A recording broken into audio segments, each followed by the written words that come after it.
Es la 1 de la tarde con 30 minutos, 1 de la tarde con 30 minutos. Y bueno, vamos a tener información específica, detallada de lo que está sucediendo en Guadalajara, en Jalisco. Vamos a hablar con Jonathan Lomelí, él es el jefe de información en NTR Guadalajara, columnista en El Informador y conductor del programa Perspectivas en el canal 44 de televisión. Jonathan ha estado escribiendo y analizando acerca de lo que ha estado sucediendo, pues digo, desde luego lo de Teuchitlán, pero el contexto, los antecedentes. Así es que me da mucho gusto saludar a Jonathan Lomelí. Jonathan, buenas tardes. Hola, ¿qué tal, Julio? Un saludo a ti y a toda tu audiencia. Gracias, Jonathan. Jonathan, ¿qué novedades tenemos en todo este tema? Al menos declaraciones las hay. La presidenta pide ya a la Fiscalía General de la República que atraiga el caso. ¿Cómo van las cosas en este tema, Jonathan?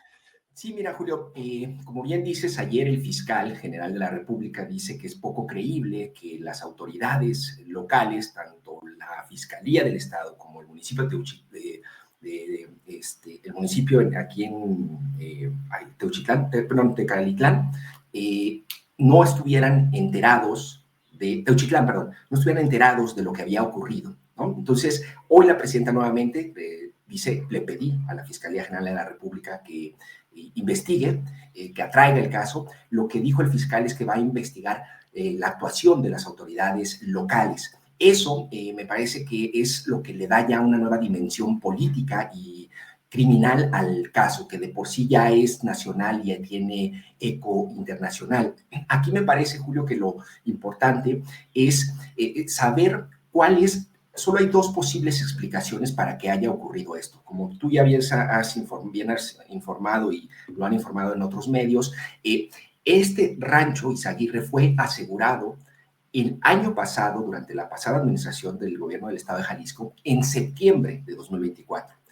De esa fecha al 5 de marzo, el pasado miércoles, que el colectivo Guerreros Buscadores de Jalisco regresó al lugar a partir de la llamada anónima de un recluta, pasaron 6 meses. Allí, Julio, hubo dos omisiones que son las que tendrá que investigar la Fiscalía General de la República, si atrae el caso y también determinar cuál fue la actuación de las autoridades. La primera fue que la Fiscalía Estatal aquí en Jalisco no encontró al menos restos de unas fosas o tipo crematorios que estaban en el rancho. El argumento inicialmente del actual fiscal es que era demasiado grande y había muchas hectáreas, pero esto hay que precisarlo, Julio, el rancho medía 1 hectárea. La parte bardeada en donde estaban las fosas, en donde el colectivo encontró los restos, era de 1 hectárea. La fiscalía dice que en septiembre del año pasado utilizaron georradares, utilizaron maquinaria pesada y binomios caninos. Es poco creíble que no hayan encontrado absolutamente nada. Esa es una omisión. Y la otra, Julio, tiene que ver con el abandono, porque no se le puede llamar de otra manera, de cientos de evidencias, de indicios, como son zapatos, mochilas, cuadernos con la relatoría y la contabilidad del Centro de Reclutamiento y Adiestramiento del Crimen Organizado allí en Teuchitlán, y este abandono, es decir, todos estos cientos de objetos y de evidencia y de indicios abrumadores, finalmente jamás fueron ni registrados fotográficamente, ni fijados, ni tampoco clasificados para poder dar con posibles víctimas. Esas dos omisiones me parece que son las que tendrán que investigar. Si solo hay dos posibles explicaciones, la primera es la negligencia como tal, y la segunda, que creo que es la que sugiere el fiscal general de la República y la propia presidenta, es que hay una protección criminal, una protección de funcionarios estatales a un cártel, Julio. Allí me parece que eso es lo que tendrá que investigarse. Hay dos acotaciones que me parece que podrían añadir también contexto a tu audiencia.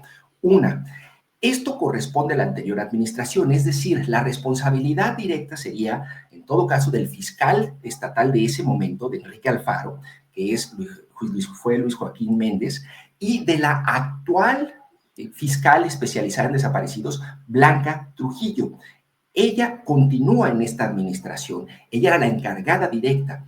Lo que hasta este momento se ha dado a conocer por parte de versión de colectivos que, según le dijeron en la fiscalía, la propia fiscal de desaparecidos, que el problema fue que un ministerio público no informó adecuadamente o malinformó a sus superiores sobre lo que se había hecho en el rancho y que por eso no se procesó a fondo. Yo consulté para estos trabajos que he estado publicando, Julio, a un experito en ciencias forenses que estuvo y que trabajó directamente en el Instituto Jalisciense de Ciencias Forenses y a una exministerio público también de la Fiscalía del Estado. Ambos coinciden, Julio, en que es prácticamente imposible que mandos superiores no hubieran estado enterados de lo que se omitió en procesar la evidencia y en fijar la escena e investigar en el rancho Izaguirre de Teuchitlán. Lo que me dicen es que hay protocolos de fijación de la escena, procesos criminalísticos certificados, hay toda una serie de tareas que se deben hacer y que es prácticamente imposible que una sola persona, deliberadamente, por su omisión, se deje de hacer todo eso. Me parece, Julio, que la declaración hoy de la presidenta en ese contexto pues resulta muy relevante porque la disposición del actual gobernador Pablo Lemus para investigar, pues ahí la ha manifestado. Él, de hecho, desde el inicio de su administración, reconoce que hay un problema de reclutamiento forzado, que hay jóvenes que están siendo engañados o también reclutados voluntariamente y los ubican en la central nueva o en las centrales de aquí de la ciudad y se los llevan a estos centros de reclutamiento y adiestramiento. Y, por último, una anotación. Esto, entonces, tendría que ver con la administración pasada, con el exgobernador Enrique Alfaro, que durante todo ese, después del aseguramiento, fíjate, Julio, en septiembre de 2024, Enrique Alfaro, durante las semanas siguientes y meses siguientes, todavía en diciembre, él declaraba que no había un problema de reclutamiento forzado en Jalisco y lo atribuía a una psicosis generada por los medios. Todo esto mientras su fiscalía había omitido investigar a fondo y procesar adecuadamente un centro de adiestramiento y de desaparición en Teuchitlán, Jalisco. Me parece que esa dimensión política, esa dimensión criminal del caso, pues no tiene precedentes para el Estado, Julio. Jonathan, y pues me parece que es una secuencia que lleva años, es decir, no es décadas, no es una cosa reciente. Desde luego las historias de constitución de los principales cárteles y movimientos del narcotráfico tienen asiento en lo que fue el cártel de Guadalajara y mucho movimiento relacionado con estados vecinos como Sinaloa, Sonora, pero específicamente el exgobernador Aristóteles Sandoval, asesinado en Puerto Vallarta en condiciones que al menos lo que se ha planteado sugieren que habría sido en un entorno relacionado con este crimen organizado. Enrique Alfaro, que a lo largo de su administración mantuvo un rechazo absoluto a entrar a fondo a estos temas, y la nueva administración, que es continuidad de Movimiento Ciudadano, aunque con diferencias internas entre los grupos de Alfaro y del propio Pablo Lemus. Te planteo todo esto porque pareciera un Teuchitlán institucionalizado en Jalisco, Jonathan. A ver, Julio, de hecho, desde el miércoles pasado que esto se descubrió, bueno, que los colectivos dieron a conocer este video de 2 horas y media casi, transmitiendo todo, yo me sorprendí mucho, empecé a tomar notas y investigar, a hacer llamadas con algunas fuentes, y parte de lo que de hecho estoy preparando para el día de mañana, en efecto, Julio, Teuchitlán no se hizo ayer.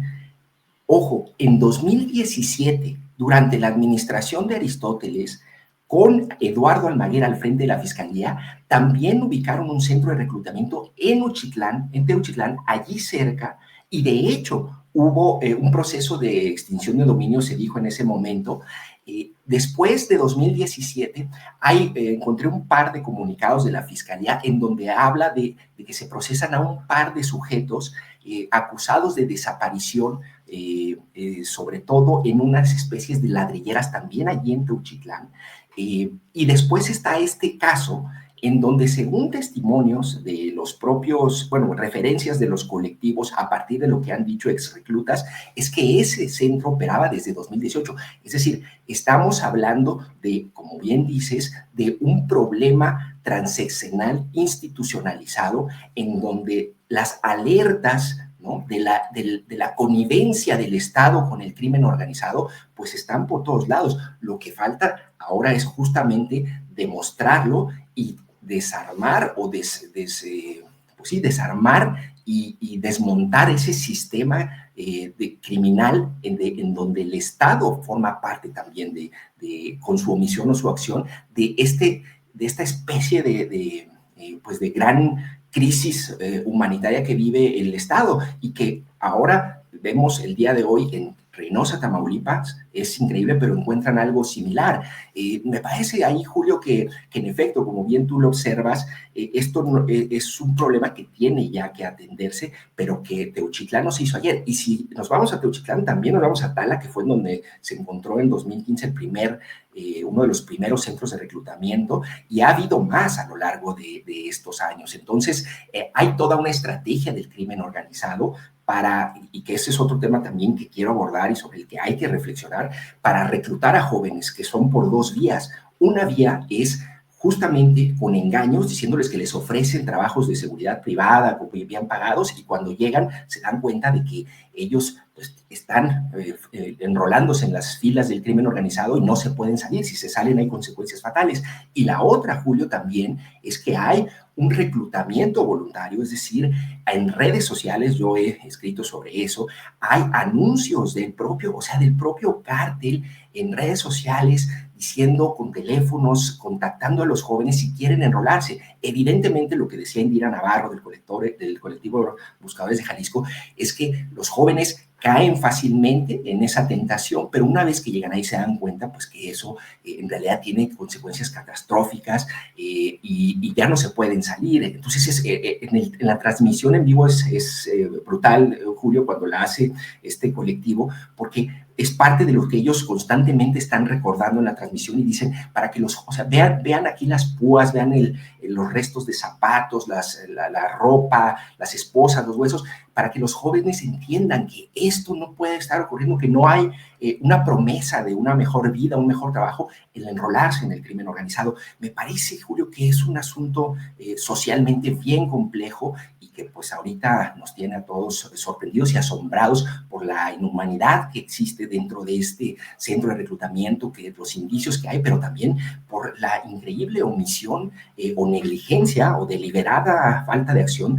de las autoridades locales, la gran piedra de toque, el gran coco en el combate al crimen organizado de Teuchitlán municipal, Estado, Jalisco, Fiscalía y bueno, la Federación. La Federación, el Estado y el municipio. Jonathan, pues sí, me quedo mucho con lo que dices de la inhumanidad, porque además los relatos de quienes han logrado salir de ese verdadero infierno, pues son relatos estremecedores, difíciles de escuchar por la manera como se abate la humanidad y cómo se colocan esas rutinas de deshumanización, de quitarle al ser humano todo signo de humanidad para convertirse en máquinas de exterminio, en instrumentos de acción violenta. Terrible lo que se ha ido escuchando, y terrible que todo eso no haya sido conocido por los aparatos del Estado mexicano, o habiendo sido escuchados y conocidos, les hayan dado el trámite burocrático, el procesamiento, el olvido, la desidia, la complicidad, Jonathan. Sí, Julio, fíjate que ahorita estaba revisando el primer hilo en mi X, en mi Twitter, que hice sobre el tema. Lleva más de 5 millones de visualizaciones, y una de las comparaciones que hago allí, digamos, una especie de comparación simbólica, con el amontonamiento de zapatos allí en Teuchitlán, en este bodegón de cientos, dicen más de 200 pares de zapatos, ¿no? Si tú ves esa imagen, es comparable, digamos, con los zapatos que están en el Museo Estatal de Auschwitz-Birkenau, allí en Polonia, que recuerdan los campos de concentración de los nazis y el exterminio de los judíos. Fíjate que yo hablé con Rosana Reguillo, esta académica del ITESO, porque yo tenía inquietud en hacer esa, como decir, bueno, evocan más o menos el mismo sistema de control desmesurado y violento, ¿no? De un campo de concentración. Y a mí Rosana, la académica, me decía, no tengas miedo. Lo que estamos viendo es justamente cuando creíamos que la realidad no podía ser rebasada, ¿no? A partir de lo que ya habíamos vivido y habíamos visto, otra vez la realidad se supera a sí mismo, digamos, con esta evidencia, ¿no? Entonces, me parece que eso es lo que sacude visualmente también, eso es lo que nuestra memoria colectiva se simbra y visualmente eso es lo que también ha indignado muchísimo. Sí. Jonathan Lomelí, te agradezco mucho que estés con nosotros, agradezco mucho el trabajo que haces, la información, la investigación, el análisis en circunstancias difíciles, pero gracias, Jonathan, y seguiremos adelante. Gracias. Un saludo, Julio.